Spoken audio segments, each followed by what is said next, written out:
ahodo bi ewo ho yentie ne awia yede ahosepe no nso atoa so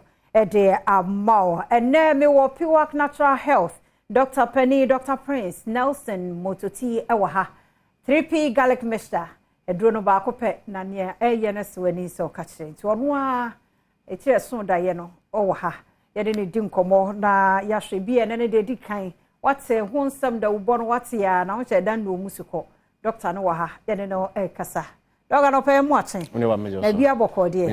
adwuma mboko bia boko pa de nyame ase 3P garlic mixture ho atade wo nkwan so na ase yeah wo na dubai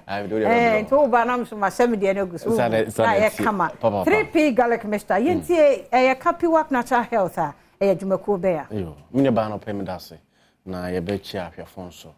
ne nyina no se ayapomdim pa Piwak fo ye de som Ghana man de be ameka se apomdim pa de ehia ma obi biara ene nti na Piwak fo yatena ase ne ahwe se yeso kwan pa ebetimi abo ye man ene se de apomdim pa ebesom ye man eno so ene ye na ma ene yakofa ebibidro kogya jamfa nkeja na yanwa na ye boma apomdim pa enti wuti Piwak pe no hu se ampa yen ene na ma abefo kwan so nim de science papa research akofa ebibidro ba ko a ebo nipa kuma ama moja asane ama ni pedua na timi akonka eno any 3P garlic mixture 3P garlic mixture yenyina ye nim mfasodi a wo garlic mu kwan a aboa enipa bebre na Piwak fo se yen kwan pa ye betimi aboa ma garlic na ebo ma moja jafo sane no yen fa nkeja yen naturally ye benya vitamin C papa na ye de afra alison no ahodo ekeka ho na ya aboa magana fo etinyanya pomdi a ese efata de me kase wuti sika koto ade a de wakoto no ese wonya mu mfaso won koto bibia e de how bad e de bebro eno na Piwak fo adwen ho team of doctors academics researchers meka department of herbal medicine you are talking to Kumasi aboa ama food and drugs e de one time kase ese no pa so se hote se Ghana fo wo de ko ni peduan a eboa ema moja mapa e de afosane yiye papa tene Piwak Natural Health wo ho abakosam ene adroba kopa wo adwama so 3P garlic mixture na dog abono tofan nti ye be wram na ya hwem fasode ya ewo 3P garlic mixture emwadoma ye hwe so bi to a condition be enenti ewo so bi to 3P garlic mixture okay 3P garlic mixture de enyina ye ni maduro se de tie e bi ene da edi kan a wo ti ho asam ana se bi a wo hwe 3P garlic mixture ene wo call yen website piwaknhealth.com and so go Google now per 3P a hunsem research nyina no egu ho obetimi akenkan say droi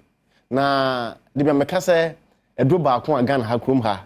meka no say awa hotoso wonda so edru a wankasa koto be hu say droi manto mi sikangu ene 3P esan say edwuma eye anase kwan pa droi efa so ebo ni pedua no eyade a ekonkan me bisa wo say anope wankasa wakoma na eda wo mu no say de moja koba no etsen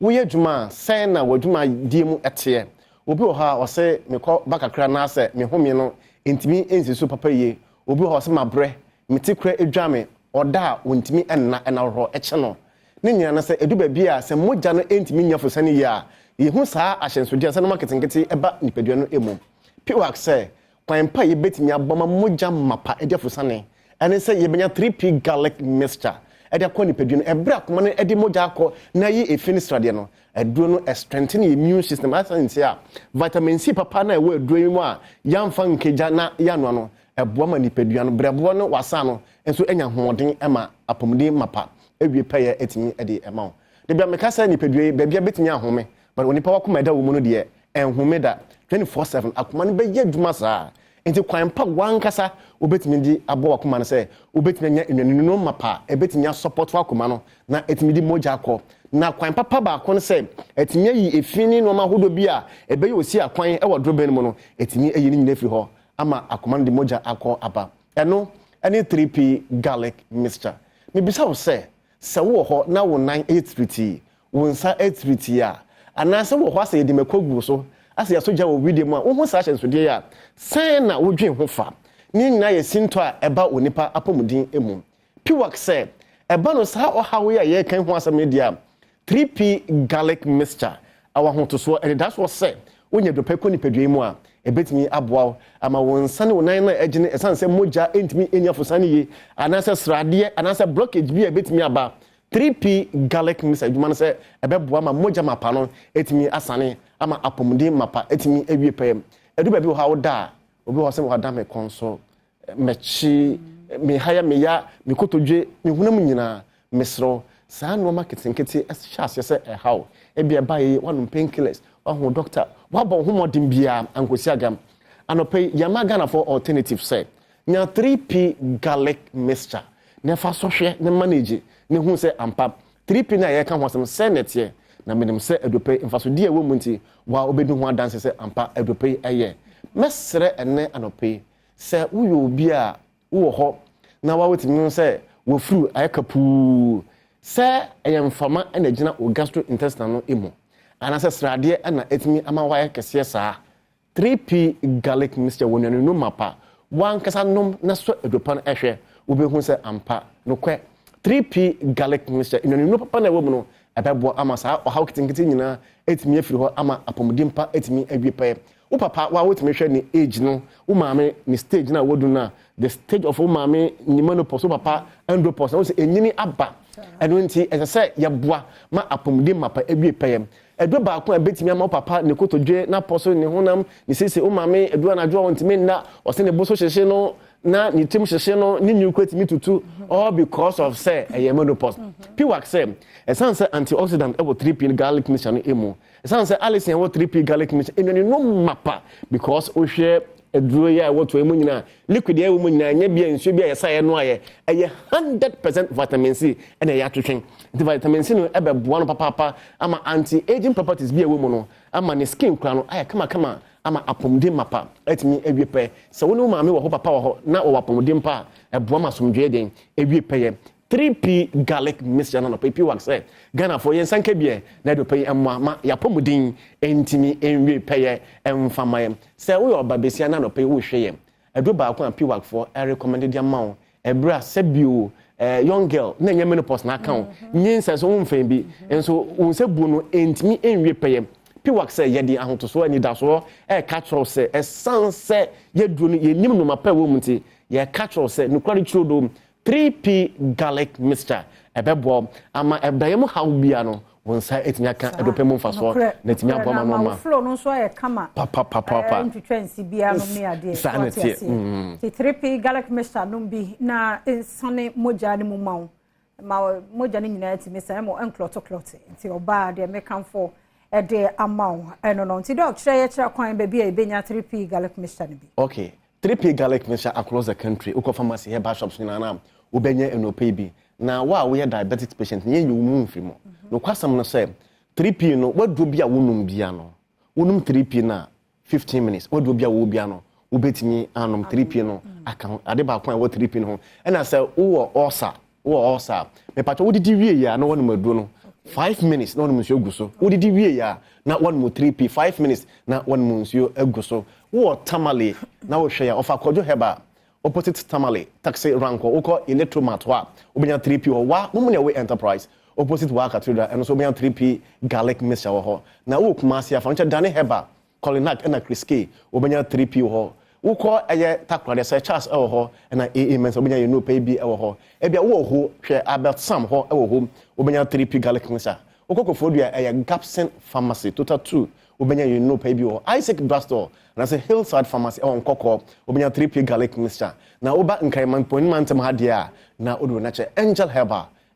o kanche 3p dudu bia ohia bia na obenya no pay bi na etimi abom 3p garlic mixture de ka che Ghana fo nyina say so obenu madrom mapa ebetimi abom ma relax wetimi ada the next day mame obenya hoden akọ odwa so taxi driver obenya hoden akọ odwuma so ekuyani obetimi akọ fo mu de na 3p garlic mixture edo pebe bo papa ama wapomudin etimi ewie peye edi ama wo your numbers no 0248 928824 0248 928824 and say 020 100 another 0021 020 100 another 0021 Yeah, that's it. Papa, Dr. Prince Nelson Mototi, or on a coffee by 3P Gallic Mr. Drew, drama so baby, I'll be a never bitch to moody at train. Timistro, you bitch your Wadrian and number and the screen Nasiano, Freno, Najin Chumo. Yamfiam Comono and see her media fear among Quatamaklu. Now, my main Kai will say ultimate remedial school, and so I will best remedial school, what Ghana see a year come once a money. So we call your remedial classes now 100%. Our English, math, science, dear. You are assured. So on Sabeka. One more iron of deck and so our hoy center po. Your hostel, our home, baby, free beer. Open say ultra one of deck and quadia bra ultimate remedial school. Na bra ubanswa. Nyaminti a church phone in DNT 100% marks and the ubenya. 1 more year all courses, senior high school courses, maybe a muyen in Abbey. Your library, science lab, home econs lab, and visual arts studio, and so a war environment, and also a kama, a swimming pool crown, so as our St. Andrews Senior High School campus, a sin for Sue and Accra, a hall and a warm war for 0244 696911, 0244 696911, and a 0207 891004. Franco Trading Enterprise phones papa fie anyhow Mr. Wo Penokia Samsung iPhones smart TVs 32 deposit 55 inches yanko Franco Trading Enterprise yawo tabletop fridges and so ho Franco air conditions no so ewo ho kokwajo de SCA yawo CCTV cameras and so wunya bi the ball office with fear o monitor baby owo bia no wunim wachi de ekoso ewo ho Franco Trading Enterprise and phone number bia wo internet and so one number ni 0246 422 338 0246 422 338 and 05 55 939311 now on a Franco Trading Enterprise for Akasa call Google Map and I say Play Store war Franco Trading and our website www.francotrading.com Franco Trading Enterprise still phone Papa fie anyhow. Kingdom garlic bitters and a Kingdom garlic capsules and also boost your immune system no. Say immune system no for more yare bia bawa na abetna woni pedua no so. No Kingdom garlic bitters and an capsules no e boost your immune system no more ahoden strong. Wo moja bro so cholesterol wo so tese nyawa hudo bia wonom Kingdom garlic bitters and an capsules a na akro no. A man in the enemy or Bema was simu yaw, mental stress, sexual weakness, Mr. Wunya New Kingdom, Jensen Park capsules, 1 hour chrono, Memman Kwan and a more man who attends from Kong. Pedodua to our Kingdom Herbal Center, Okanshi, Drug Lane, and our pharmacy in a chemical shop will be our memo, Ubenyabi, for 0536 149961, 0536 149961. And 0303 939987 Kingdom or see no challenger. Ghana Post egusua kai se opeso ye wadofu bi adoye opeso de ne be free ha ko amonone wo abusiafo wo ho say ye dry fish kotodwe ngwa bushmeat ne bayre bibia Ghana Post for be rapene kama fefefe e de akwa onipa no baby owo Europe na US Australia South America Asia and I say African countries baby ombeye so wo Ghana hampo enkra na wo person de bibi kokumase a Ghana Post for rapping fankoma baby wo kopia Ghana Post ombeye mawo uko Facebook Instagram net Twitter one mo ho WhatsApp one was 0542 527004 0542 527004 Ghana Post secured smart deliveries. Nyame ya Adom a Thursday ya 25th January 2024 wa Accra International Conference Center 3 p.m. sharp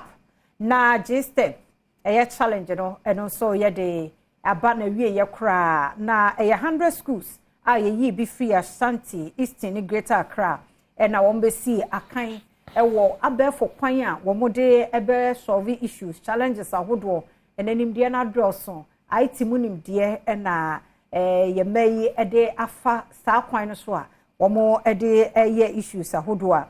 from 24th ye ne ene ne chine nyina na exhibition koso kono ko hwade enne said you be den sa aye nneoma ahodo fefefe ya ye de so nneema bia eye finom ne ade kwabra ne akeka bom am ye nya so mfa so G-Step challenge eye Dream Oval Foundation Miss Africa Dex